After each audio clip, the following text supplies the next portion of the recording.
Hello दोस्तों, मैं आप लोगों के बीच बायोलॉजी बूम्स में स्वागत करता हूं। आज हम लोगों का क्लास 10th के बारे में रहेगा। 10th के बायोलॉजी से रिलेटेड रहेगा, यानी आज 10th का फर्स्ट लेसन जैव प्रक्रम लाइफ प्रोसेस का भाग नंबर 4 आज हम लोग पढ़ेंगे, जिसका नाम है प्रकाश संश्लेषण यानी फोटोसिंथेसिस। तो हम जानेंगे फोटोसिंथेसिस क्या है, किससे कहते हैं, इसका इक्वेशन क्या है और इसके प्रोडक्ट के रूप में क्या बनते हैं। तो आइए आज हम लोग जानते हैं प्रकाश संश्लेषण के बारे में। प्रकाश संश्लेषण के जितने भी छोटे मोटे जितने भी क्वेश्चन हैं, सभी क्वेश्चन को हम लोग इसमें टचअप करेंगे और आपको लास्ट में क्वेश्चन एराइज किया जाएगा, जिसका आपको आंसर कमेंट्स बॉक्स में देना है। चलिए शुरू करते हैं। तो हम जानते हैं फोटोसिंथेसिस यानी कि प्रकाश संश्लेषण। तो प्रकाश संश्लेषण कहता है वह प्रक्रिया जिसके द्वारा हरे पेड़ पौधे क्या करते हैं, अपना भोजन तैयार करते हैं यानी बनाते हैं। कहने का अर्थात कि यानी कि जो विधि जिस विधि के द्वारा हरे पेड़ पौधे क्या करते हैं, अपना भोजन तैयार करते हैं, उस तैयार करने वाली विधि को क्या कहते हैं हम लोग, प्रकाश संश्लेषण कहते हैं। तो यह प्रक्रिया किस में होता है जी? तो हरे पेड़ पौधे में ही होता है। क्यों होता है? क्योंकि हम जानते हैं कि हरे पेड़ पौधों में क्या पाया जाता है, क्लोरोफिल वर्णक पाया जाता है।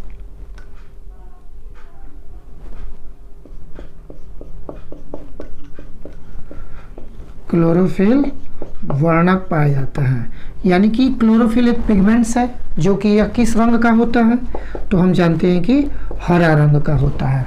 ठीक, हरा रंग का होता है, यानी हरे रंग का यह एक ऐसा वर्णक है जिसके द्वारा जो पेड़ पौधे होते हैं वो कैसे होते हैं, आपके हरे भरे होते हैं। इसी के कारण से जितने भी पेड़ पौधे होते हैं वह सूर्य के प्रकाश को एब्जॉर्ब कर सकते हैं, यानी कि अवशोषण कर सकते हैं, और अवशोषण करने के बाद ही वह अपना भोजन क्या किस में तैयार करते हैं, तो ग्लूकोज के रूप में तैयार करते हैं। ठीक, तो वही चीज़ कह रहा है कि वह प्रक्रिया जिसके द्वारा हरे पेड़ पौधे अपना भोजन तैयार करते हैं, तो इस प्रक्रिया को प्रकाश संश्लेषण कहते हैं।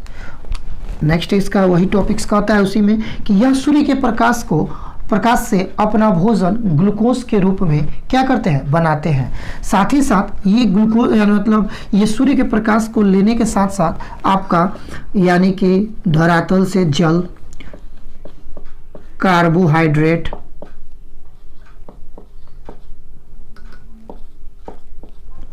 कार्बोहाइड्रेट, उसके बाद से आता है यानी कि वातावरण से कार्बन डाइऑक्साइड।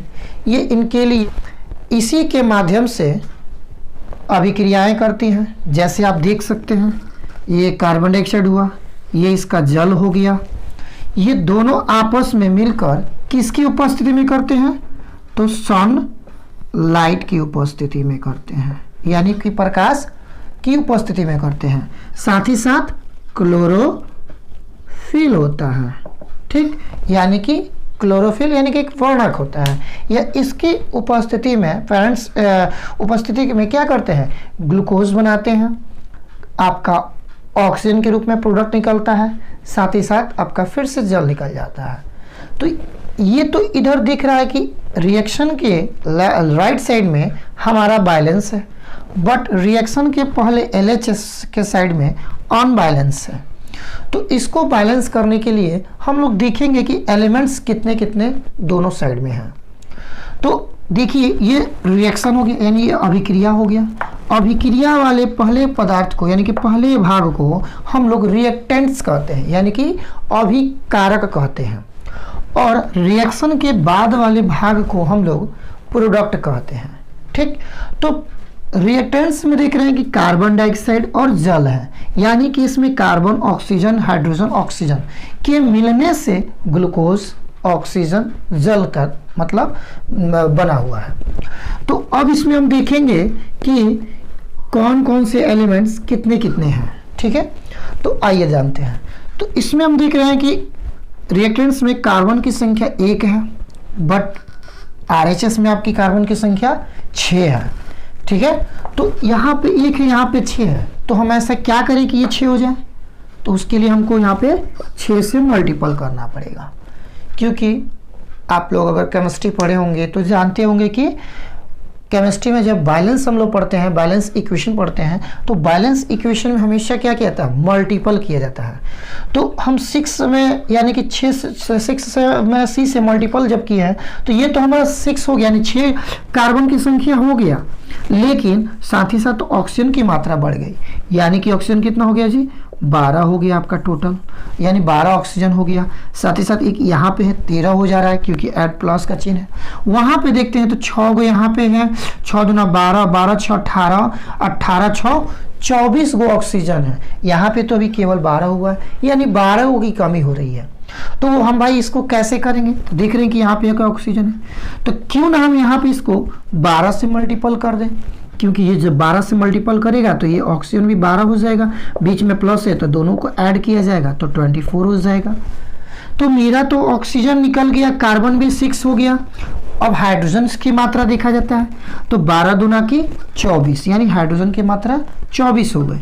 यहाँ पे हाइड्रोजन की मात्रा 12 है और यहाँ पे 6 दूना 12, यानी 12 प्लस 12 इक्वल टू 24, यानी कि 24। तो ये हमारा बैलेंस ऐसे हो गया। तो ये आपके सामने रहा प्रकाश संश्लेषण। अब इसी के बीच आपसे एक क्वेश्चन एराइजिंग कर रहे हैं जो कि आपको कमेंट्स बॉक्स में आंसर देना है।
यानी क्वेश्चन हो गया आप लोगों के बीच कि प्रकाश संश्लेषण की प्रक्रिया उपयुक्त में, यानी कि प्रक्रिया उपयुक्त में उत्पाद यानी कि प्रोडक्ट के रूप में क्या बनते हैं, क्या बनते हैं। इसका आंसर आप लोग हमें कमेंट्स बॉक्स में ज़रूर दें और साथ ही साथ हमारी वीडियो को लाइक और सब्सक्राइब करें और अपने दोस्तों के बीच। हम लोग अब जानेंगे प्रकाश संश्लेषण के लिए आवश्यक कौन कौन से घटक होते हैं, यानी कौन कौन से पदार्थ पाए होते हैं, यानी कौन कौन से प्रकाश संश्लेषण की प्रक्रिया में भाग लेते हैं। तो हम देख रहे हैं कि प्रकाश संश्लेषण के लिए आपको हमने सबसे फर्स्ट बता दिया था कि सबसे लिए उसका क्या इंपॉर्टेंस होता है। तो आपके लिए मैंने जो प्रकाश संश्लेषण के लिए होता है वह क्लोरोफिल सबसे ज्यादा महत्वपूर्ण होता है। ठीक है, अगर ये चीज नहीं रहेगा तो प्रकाश संश्लेषण की जो प्रक्रियाएं होती है वह संपन्न नहीं हो पाती है। तो फर्स्ट तो इसका क्लोरोफिल हो जाएगा, ये जरूरी है, अगर नहीं रहेगा नहीं हो पाएगा। सेकेंड, इसका जल भी होना जरूरी है, यानी कि अगर धरातल से अगर जल नहीं ले पाता है तो ना ही एक कार्बोहाइड्रेट, ना ही जल ना ही ग्लूकोज और ना ही आपका ऑक्सीजन के रूप में डोनेट कर सकता है, इसलिए जल का भी होना जरूरी है। साथ ही साथ वायुमंडल से जो कार्बन डाइऑक्साइड को ऑब्जर्व करता है उसको भी होना जरूरी है। ठीक है, तभी हमारा ये प्रकाश संश्लेषण की प्रक्रिया में जो अपना वो भोजन बनाते हैं वह ग्लूकोज बनाते हैं। ठीक, तो ये हो जाएगा, ये इसका एक कौन चीज कार्बन डाइऑक्साइड हो गया। चौथा होता है ये सबके लिए, ये सब कब होगा, जब हमारा सनलाइट निकलेगा तब, यानी कि सूर्य के प्रकाश निकलेगा तब। तो ये उसके लिए भी सनलाइट यानी कि सूर्य का प्रकाश होना जरूरी है। तो क्या ऐसा जरूरी है कि जब सूर्य का प्रकाश निकलेगा तभी हो जाएगा? जब बदरी उदरी छाता यानी कि बादल जब आती है तब भी तो सूर्य का प्रकाश नहीं निकल पाता है, तो फिर आखिर में अपना वो प्रक्रिया कैसे कर लेता है?